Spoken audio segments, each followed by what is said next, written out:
Evening guys, hope you're okay. In this video I'm gonna talk you through how to do the Turkish get up.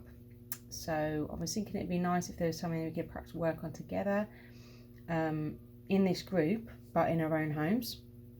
And some of us are already training Turkish get ups, and I believe they're an amazing exercise that I would love to teach to more people. Really good for core strength and stability, shoulder stability, mobility as well. The kind of thing that if you learn it now and keep training it your whole life, then when we get to be elderly, we're going to have no problems at all getting ourselves up off the floor when we're inevitably going to fall down now and then. So generally we would do the exercise with a dumbbell or a kettlebell, and I appreciate we don't all have access to those at the moment. So during this time, I'm working on Turkish get-ups with it. I do have kettlebell at home, 24 kettlebell, 24 kilogram. So I'm going to keep trying to improve my Turkish get-up. Maybe you do have a dumbbell, and in which case you can perhaps see if you can do Turkish get-ups with more reps with the same weight. Maybe you've got a dumbbell where you can change the weight and you can try and increase the weight that you use. Or if you are brand new to Turkish get-ups, then just learning the movement by itself is going to be a great start, and we can do that with something as easy as using our shoe. In fact, that's where we're going to start from. So, and if you stay till the end of the video, then we've got a bit of a fun idea that Ali and Fatima came up with this morning as well. So I'll share that at the end. Start with, I'm going to just show you what it looks like with a kettlebell, and then I'll talk you through the steps, and you can see if you might like to try it out yourself. Okay, so this is a full version with weight. Hopefully you can see me all right. So you're essentially starting on the floor.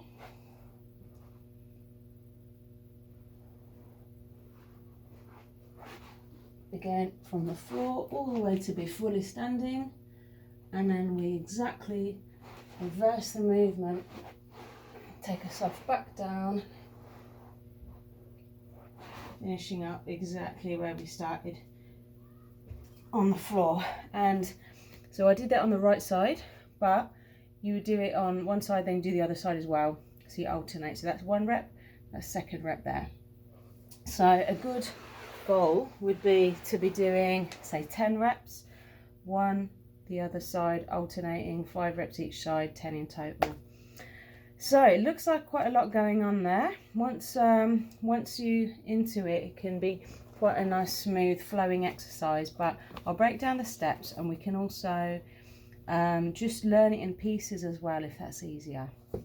So first thing you're going to start with, take your shoe. The reason a shoe is really good is because it's going to teach us to balance the weight. Very important that the weight wants to stay directly above the shoulder the whole time, so we can't have it swooshing around and drifting out of alignment. So by using something very light that's just resting on top of our fist, there's no way, as soon as our hand moves out of where we want it to be, it's going to fall. So this is a great way to learn about the hand alignment to start with. So you need to start lying down on the floor, kind of spread out like a star. Take up lots of space with your arms and legs, because that's going to give you plenty of room to move around. You're going to balance a trainer or a shoe on the fist of one side, and then you're going to have the wrist immediately stacked right above the elbow, and it's going to stay there the whole time, okay? And the other thing to mention is, as you go through this movement, do not take your eyes off the weight, or in this case the shoe. Okay, so here's your start position. You're ready to press that up. You're going to bend the knee of the leg on the same side as the shoe or the weight, and you're going to press that directly up so it finishes up. The wrist is above the elbow is above the shoulder, back of the shoulder contacting the floor. From this point onwards, think about your arm as if it's just a stick with no elbow joint, okay? this is now not going to move at all. You're going to move yourself around underneath the shoulder. Next thing we're going to do is, using some core strength, we're going to push yourself up onto the elbow of the other side hand. So we're using our core here. You might feel like your straight leg wants to lift off the floor. That's really normal, but aim to keep it down, try to keep it down, and as you get stronger with the move, you'll be able to keep that leg on the floor. That's step 2. Step 3, push up onto the hand. So you're now on the hand of that opposite arm, and here's the bit that's a little bit tricky. So before I go further, we can easily just practice just that first bit, okay? We can just repeat up using the core to the elbow, to the hand, to the elbow, and bring the shoulders back down. So that's a good place to start and work and get the core muscles used to what we're asking them to do. From here, the next thing to do is push into the foot of the bent leg, and we're lifting up the hips. So we're lifting up the hips like this, making loads of space, and we're going to take the other knee back through behind us. Looks a bit complicated, but again, this is a piece of the move that we can practice. Even practice it without the shoe, just that hip movement. Lift the hips nice and high so you've got space to bring the other leg, the straight leg, through behind you.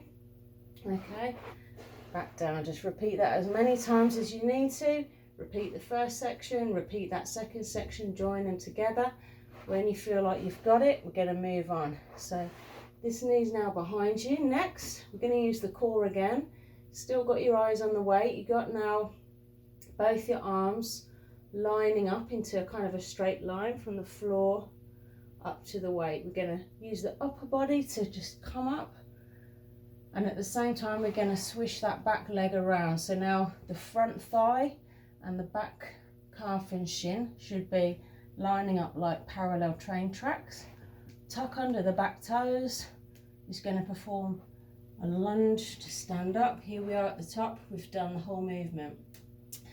So to reverse it, take a big step back carefully, find the floor with the knee. All right, still got your eye on the shoe. Find the floor with a hand.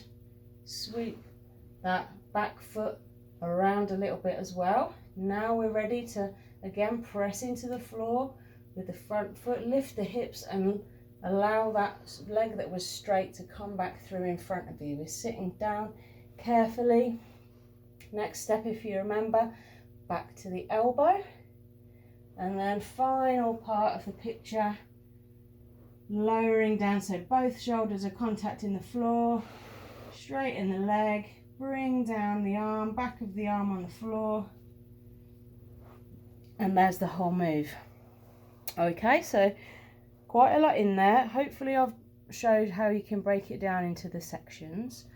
Feel free to pause the video and just drill the bit that you're on. Now, we had a bit of an idea as well of a way we could try and make it fun. So obviously if we're working with a weighted Turkish get up, let's keep going because we want to get stronger with this move. But in terms of learning the skill, this is a really tricky, challenging move. Very satisfying once you can do it. Quite impressive because not a lot of people do it.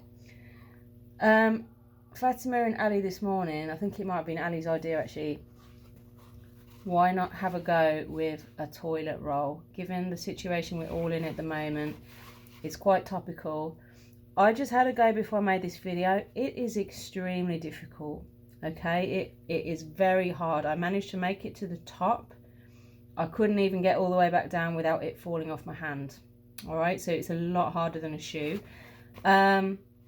No cheating with using a finger. Oh no, it's got to be on the fist. I'll just give you a quick demo now. It's probably not going to work, and that will show you how much practice it's going to take.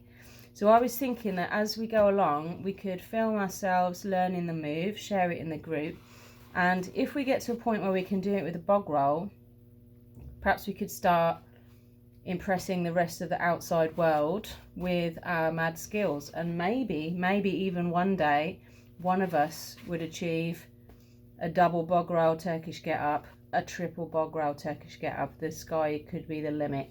But just watch me now, watch me fail, okay? Here we go. Oh God, and you have to go extremely slowly. Okay, so far so good. There is absolutely no cheating this one. Okay, it's going fine so far. Still good, still good. Here we are.